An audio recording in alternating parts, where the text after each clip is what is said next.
Recettes fiscales. Plus de 2300 milliards mobilisés en 2019 par la DGI. Cette annonce a été faite par M. Ouattara Abou à l'occasion de la rentrée fiscale tenue les 23 et 24 janvier 2020 à Yamoussoukro. La rencontre présidée par M. Moussa Sanogo, ministre auprès du Premier ministre, chargé du budget et du portefeuille de l'État, a réuni les membres du comité de direction élargi, les sous-directeurs et chefs de service désignés. Le séminaire a été consacré à l'analyse des résultats au titre de l'année 2019 et aux prévisions de recettes pour 2020. Conformément à la tradition, M. Touré Bafima, receveur principal des impôts d'Abangourou, a lu et commenté un principe de notre charte d'éthique portant sur le respect des lois et règlements. La loi est un acte voté par le Parlement et le règlement émane de l'exécutif. La loi est une règle ou un ensemble de règles juridiques obligatoires établissant des principes ou des normes dans les rapports sociaux émanant de l'autorité souveraine d'une nation et sanctionnée par la force publique. L'agent des impôts est un fonctionnaire, c'est-à-dire une personne qui occupe un emploi permanent dans l'administration publique. L'administration publique regroupe l'ensemble des agents et services qui assurent l'application des lois et la marche du service public. L'agent des impôts doit prendre ce statut comme un livre de chevet. Il doit respecter toutes les notions qui y figurent. Tout acte qu'il pose dans le cadre du travail doit être conforme à ce statut. Il doit en respecter les différents articles et accomplir ses tâches dans leur stricte observation. Pour atteindre une administration de qualité telle que voulue par nos autorités, l'agent des impôts doit se conformer au statut général de la fonction publique. Concernant la direction générale des impôts, l'agent des impôts doit aussi respecter les textes régissant la direction générale des impôts. À sa suite, M. Ouattara Abou, directeur général des impôts, a salué la présence de M. Moussa Sanogo, ministre auprès du Premier ministre, chargé du budget et du portefeuille de l'État, et l'a remercié pour sa constante sollicitude en faveur de l'administration fiscale. Il a aussi présenté et commenté les résultats de recettes de l'année 2019. Monsieur le ministre, la Direction générale des impôts, par ma voix, vous souhaite la cordiale bienvenue à ce séminaire. Mesdames et messieurs, chers collègues, à ce stade de mon propos, je voudrais vous rappeler succinctement les performances globales de la DGI au titre de l'année 2019, en attendant que nos spécialistes de la direction de la planification, des études et statistiques fiscales n'en fassent une analyse plus fine et plus détaillée. L'objectif global de recettes assigné à la DGI pour l'année 2019 en base brute était de 2410 milliards. Au cours de cette période, le montant total des recettes enregistrées se chiffre à 2306,6 milliards. Toutefois, il convient de noter que la DGI enregistre une hausse de 157 milliards de ses recettes par rapport aux réalisations de l'année 2018, soit un taux de progression de 7,3%. Dans son allocution, M. Moussa Sanogo, ministre auprès du Premier ministre, chargé du budget et du portefeuille de l'État, a souhaité à son tour ses vœux de paix et de bonheur pour l'année 2020 au directeur général des impôts et à l'ensemble de ses collaborateurs. Il a mis l'accent sur les dispositions contenues dans l'année fiscale 2020 incitative à l'investissement et qui contribuent à réduire les disparités régionales. L'un des faits majeurs demeure clairement le lancement du nouveau système intégré de gestion des impôts en Côte d'Ivoire, le CGC, qui est aujourd'hui étendu aux grandes entreprises et aux entreprises de taille moyenne. Je crois que ça constitue une évolution très importante dans les méthodologies de travail de la Direction générale des impôts.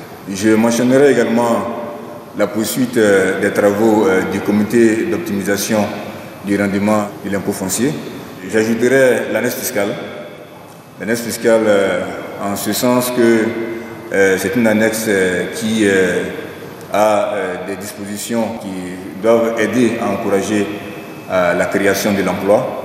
Vous savez, nous avons un pays, quoi qu'on puisse en dire, qui affiche quand même des indicateurs macroéconomiques que bien d'autres pays nous envieraient, notamment en matière de croissance, en matière d'évolution du compte courant extérieures, en matière de l'évolution du rythme des prix à la consommation.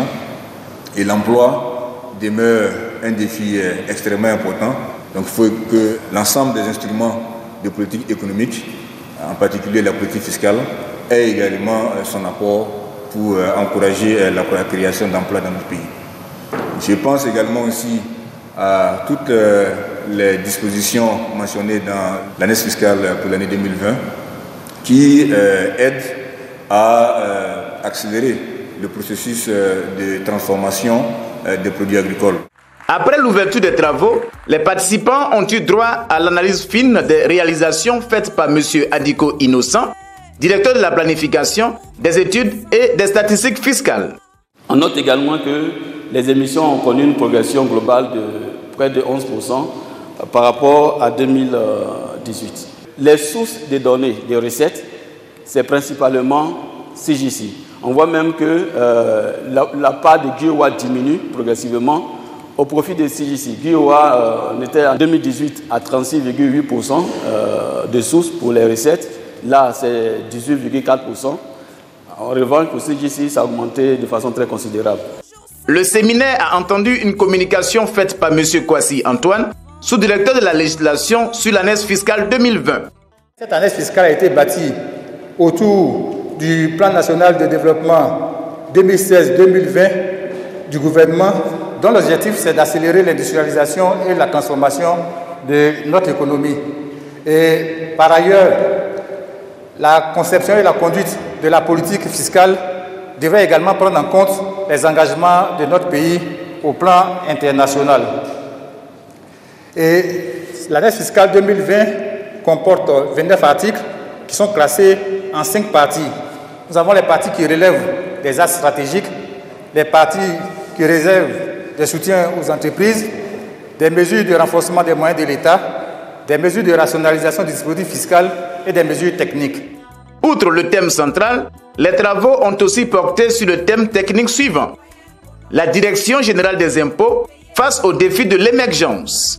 Afin de mieux l'étudier, 3 ateliers ont été constitués autour des sous-thèmes ci-après. La refonte de l'organisation de la Direction générale des impôts, la problématique de la gestion des ressources humaines, le bilan et les perspectives de la digitalisation à la Direction générale des impôts. Des échanges enrichissants ont été menés en atelier et en plénière. La première préoccupation, c'est de doter des directions centrales d'une recette principale. Ces directions centrales qui sont concernées, c'est la direction des grandes entreprises et la direction des moyennes entreprises.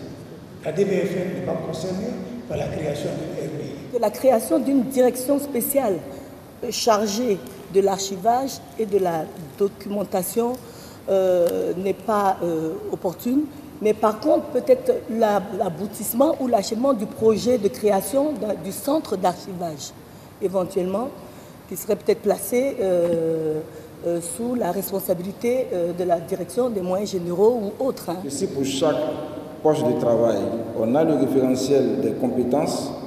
À chaque compétence associée, il y a la formation qu'il faut avoir pour pouvoir exécuter la tâche ou l'activité.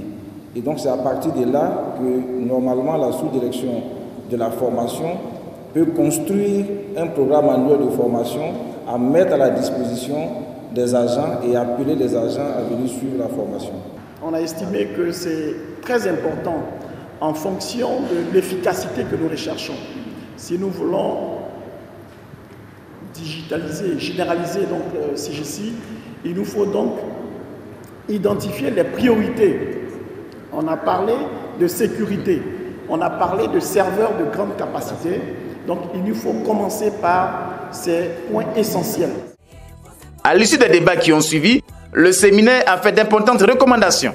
Au plan organique, au niveau central, la création de nouvelles directions centrales, notamment une direction de la fiscalité locale, la direction de la formation et du renforcement des capacités, une direction de la stratégie, de la planification et de la prospective.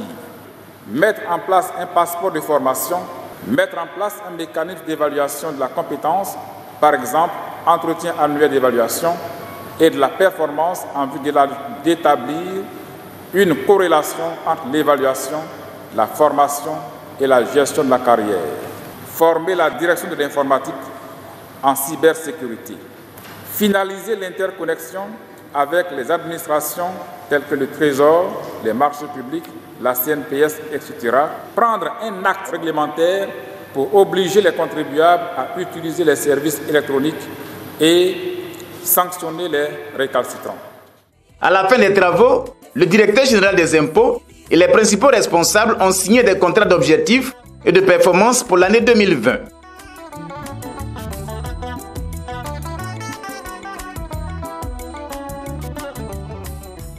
En marge du séminaire, M. Ouattarassié Abou, fidèle à sa politique de proximité, a rendu une visite de courtoisie aux agents de la direction régionale de Yamoussoukro.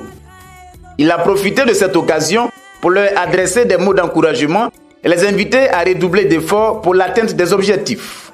Il est à noter qu'au titre des objectifs de recettes de l'année 2020, la DGI doit mobiliser 2716,2 milliards de francs. Dans son discours de clôture, M. Ouattarassié Abou a exhorté les participants à mettre en pratique les bonnes résolutions de ce présent séminaire pour l'atteinte des objectifs de recettes 2020. J'ose espérer que ces 2 jours d'échange nous auront permis de capitaliser nos atouts et d'apporter les éléments correctifs en ce qui concerne nos insuffisances. Mais nous ne devrons pas perdre de vue la mission essentielle et première qui est la nôtre, celle pour laquelle nous avons pris des engagements solennels ici même dans cette salle. Des engagements solennels pour améliorer la qualité de nos services aux usagers, des engagements solennels pour améliorer la qualité du travail dans nos services, des engagements pour réaliser les objectifs de recettes qui nous ont été assignés par le gouvernement et qui s'établissent à 2716,2 milliards. À la fin du séminaire, quelques participants ont tenu à exprimer leurs impressions. Je demande à tous les collègues de rester mobilisés et regarder dans la même direction que les grandes lignes tracées par M. le directeur général. Très pertinent à travers des ateliers. Donc les discussions ont été très ouvertes, les débats très francs, sans faux fuyants. Ils ont pu faire une analyse critique des résultats de 2019. Ils ont pris des décisions à travers les ateliers, des engagements aussi pour l'atteinte des objectifs de 2020. Nous avons fait le point de tout ce qui a été déjà entamé. Et ensuite, nous avons regardé quelles étaient les contraintes actuelles et ce qu'il faut pour que la digitalisation déjà entamée soit un succès. Il y a eu des francs débats. Nous repartons armés pour répondre à ce nouveau challenge qui est donc la digitalisation de la DGI. Ensemble, cultivons le civisme fiscal.